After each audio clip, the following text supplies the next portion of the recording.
Halo, assalamualaikum warahmatullahi wabarakatuh. Balik lagi ke channel YouTube aku, Safera Helena. Di video kali ini adalah video seputar cerita-cerita aja dan sharing-sharing aja mengenai permasalahan kulit aku. Dan mungkin kalian juga bisa alamin ketika kalian di rumah aja, ketika kalian work from home atau self quarantine, apa aja sih yang kalian rasain. Dan aku bakal sharing apa yang aku rasain terhadap permasalahan kulit aku. Jadi buat kalian yang penasaran, keep on watching.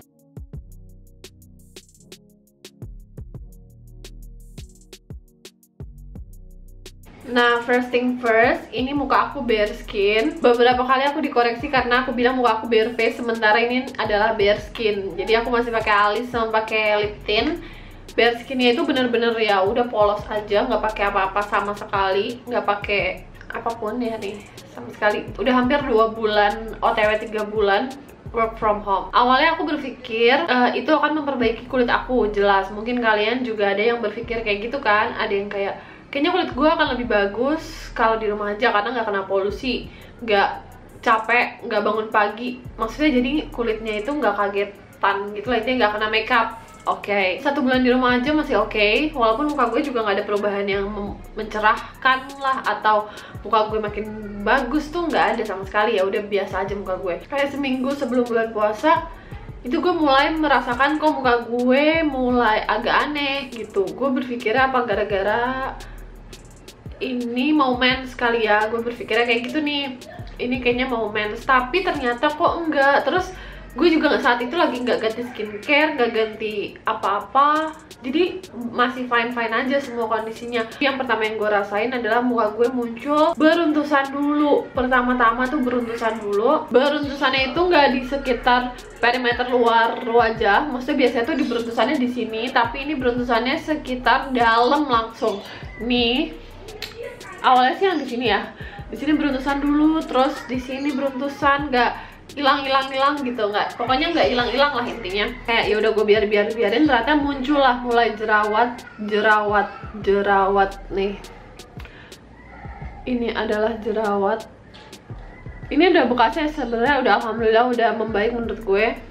Nih, pakein obat jerawat mulu nih, pakai skincare, maskeran tiap hari, exfoliating tiap hari, pokoknya segala cara supaya muka gue balik lagi seperti dulu, seperti awal. Ternyata nggak bekerja.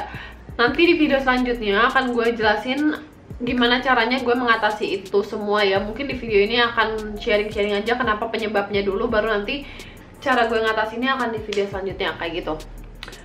Terus udah muncul jerawat dan udah hilang, tiba-tiba di tempat yang sama itu muncul lagi. That's why ini beberapa spot jerawat gue itu hitam banget nih, kayak ini.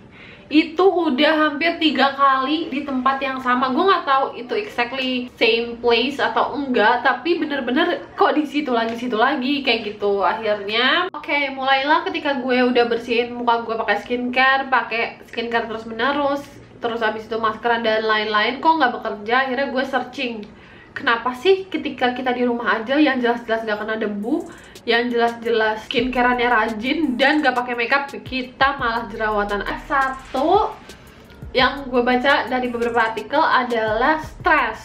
Entah kita sadarin atau enggak, stres ini adalah menjadi salah satu penyebab paling utama ketika kita muncul jerawat. Dan untuk di gue sendiri, gue sadarin iya, bukan stres karena bosan ya, lebih kayak stres yang sebenarnya kita nggak sadarin. Kalau misalnya stres kerja, stres karena uang, karena apa, karena masalah yang lain, itu kita mungkin sadar. Cuman stres yang karena kita baca sosial media terlalu stres, kita baca media-media yang emang bikin alam bawah sadar kita ketakutan. Kayak misalnya tadi berita-berita pandemi ini, kok semakin parah, kok semakin gak jelas, kok semakin A, B, C. Nah itu alam bawah sadar kita yang stres kan, yang kayak bingung ini gimana.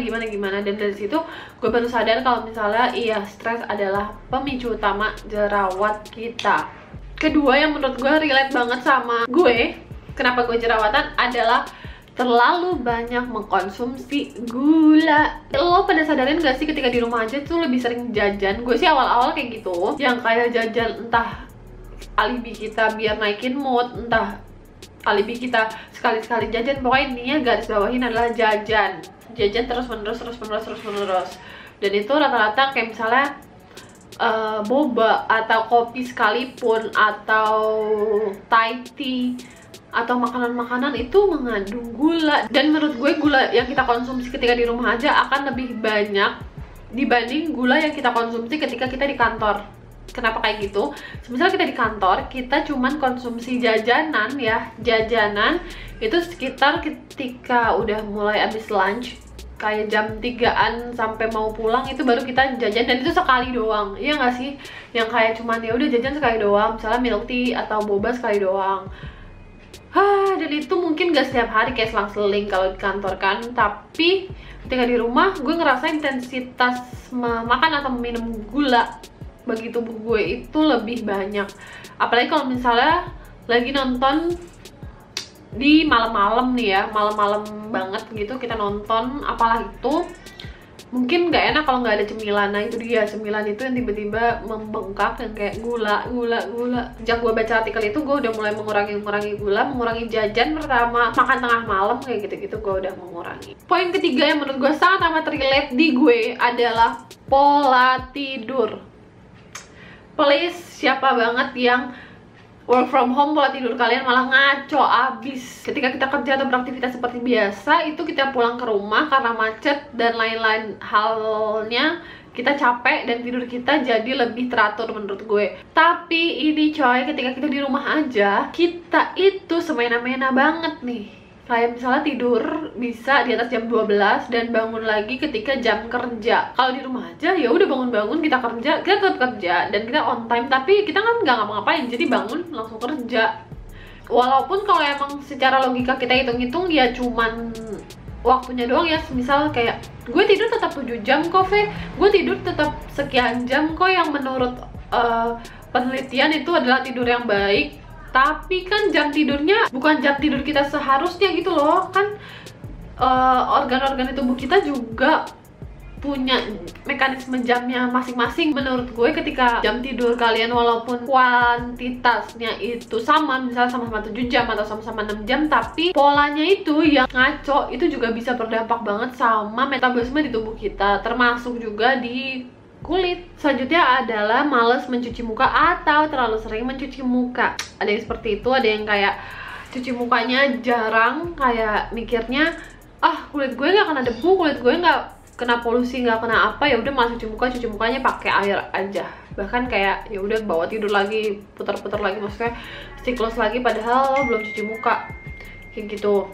Nah itu juga nggak baik ya, maksudnya walaupun di rumah aja kita tetap harus cuci muka karena kita nggak tahu nih debu-debu yang ada di kulit kita tuh kayak apa. Sama yang gue pelajarin adalah kalau kalian cuci muka terlalu sering, gue pernah nih kayak gini, cuci muka terlalu sering, muka gue kok jadi bermasalah, padahal logika yang bodoh gue ini adalah kalau misalnya cuci muka terlalu sering kan jadi tambah bersih. Enggak kayak gitu guys. Jadi cuci muka terlalu sering itu bisa bikin juga kulit kita jadi lebih kering. Ketika kulit kita semakin kering, dia akan nyuruh produksi minyak lebih banyak. Oh kering nih, kering, jadi tambahin lagi minyak, tambahin lagi gitu.